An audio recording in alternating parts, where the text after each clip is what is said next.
desierto no es el único que hay en el mundo. Casi la mitad de las áreas terrestres son desiertos y semidesiertos. En los desiertos, la lluvia es muy escasa e irregular y la humedad del aire es reducida. Los rayos del sol llegan directamente sobre el terreno porque hay pocas nubes que los detengan. Los vientos son muy frecuentes y violentos, ya que no hay vegetación muy alta que pueda contenerlos. De día hace mucho calor y de noche mucho frío. Igualmente, las temperaturas del verano y del invierno tienen gran amplitud.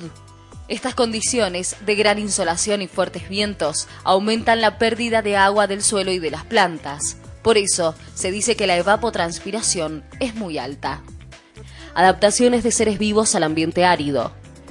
Cuando hablamos de adaptaciones, nos referimos a algunas características que les permiten a los organismos superar las barreras que el ambiente les impone.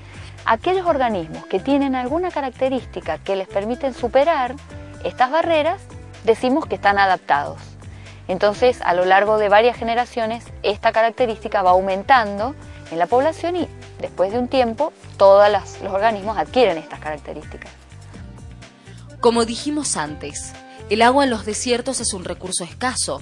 Los organismos, para obtenerla y conservarla, desarrollan distintas estrategias. El agua, para los seres vivos, es fundamental.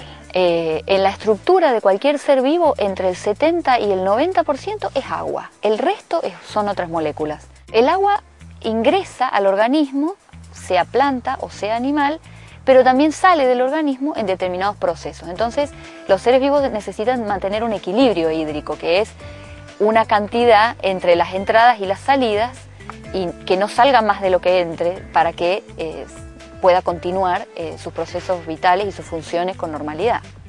Adaptaciones de las plantas, especies de la flora mendocina. A través de los pelos absorbentes de sus raíces, las plantas absorben del suelo su agua. El líquido trepa por el tallo hasta regar los poros de las hojas, llamados estomas, puerta de entrada y salida de los gases de la respiración y de la fotosíntesis. Los estomas suponen un delicado equilibrio en la planta, ya que su apertura le permite respirar y transpirar al mismo tiempo, es decir que los estomas no se pueden cerrar, pero tampoco pueden permanecer abiertos, a riesgo de la pérdida de agua por transpiración. Las adaptaciones que les permiten a las plantas superar esta barrera ambiental tienen que ver con escapar de la sequía o con tolerar la sequía. Escapar de la sequía. El viento y el agua son los salvoconductos de las plantas asediadas por la sequía.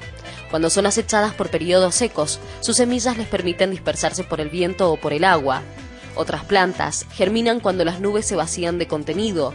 La planta crece, florece, se poliniza y da vida a nuevas semillas en la brevedad en la que pueden caber unas pocas semanas y las semillas a la espera de una nueva lluvia revitalizadora. Además de las gramíneas, también los musgos, que dependen de la lluvia y tienen ciclos de vida muy cortos, y en el caso de otros organismos también los líquenes tienen esta adaptación.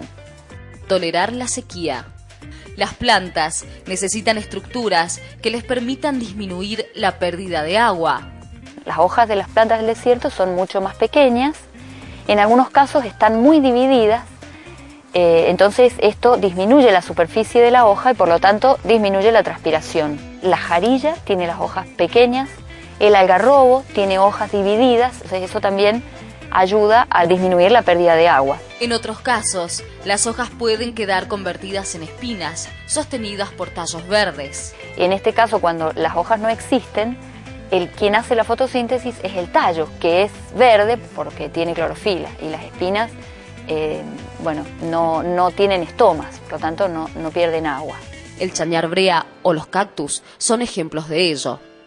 La tolerancia como mecanismo de resistencia también se expresa en la inclinación vertical de las hojas para evitar el impacto directo de los rayos solares. Por ejemplo, la jarilla, la Rea cuneifolia, tiene una orientación en sus ramas en sentido vertical.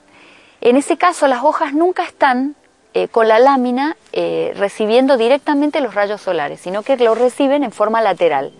Y de esa manera, al tener menor exposición con los rayos solares, pierden menos agua, transpiran menos. En otras ocasiones, la planta se recubre de sustancias resinosas que no solo mitigan la pérdida de agua, sino que además las dota de una apariencia adversa al apetito de animales herbívoros, como sucede con el retamo. Esta sustancia también es muy inflamable y esto tiene una relación con la conservación. Cuando se incendia, cuando se prende un fuego en el monte, esta resina hace que el fuego sea mucho más grande y sea más inflamable la planta. En el caso, por ejemplo, de la zampa, la epidermis tiene cristales de sal. Esta es una planta también muy adaptada a vivir en suelos salinos, entonces de esa forma absorbe la sal y la excreta en las hojas. El aspecto general de la planta es más bien gris por estos cristales de sal. Además, estos cristales reflejan la luz del sol y hacen que la planta absorba menos calor. La adaptación al medio también cuenta a las raíces como aliadas al momento de almacenar sustancias alimenticias en forma de bulbos o tubérculos. Un ejemplo de planta almacenadora en su raíz es la verdolaga. Otra forma de adaptación es mediante raíces superficiales que pueden absorber el agua de lluvia o de grietas del sustrato, como en el chañar brea o la pichana. En este caso, las raíces superficiales son capaces de aprovechar el agua de lluvia, entonces estas raíces superficiales tienen gran extensión. Por otro lado, las raíces en algunos casos son muy profundas. Estas raíces no absorben el agua de lluvia, sino que buscan agua subterránea, por lo tanto son muy profundas. El caso típico es el del algarrobo. ¿Sabías que la flora nativa también tiene un gran valor ornamental? Nuestra flora nativa tiene un gran valor ornamental, igual que cualquier flora del mundo. Cuando hablamos de flora nativa para utilizarla en nuestros jardines o en nuestras calles, tenemos que pensar, bueno, ¿para qué la necesitamos? Si necesitamos árboles para sombra, tenemos unas cuantas especies muy importantes. Algunas que ya se están utilizando, como es el caso del pimiento o guaribay, pero hay otros muy magníficos, como es el caso de los algarrobos. Otras plantas de flores, por ejemplo, tenemos la lecanofora, como son estas hermosas flores rosadas, o las esferalceas, que son de diversos matices. Tenemos las perlillas, que son esas flores amarillas que nos adornan todo el pedemonte y la montaña.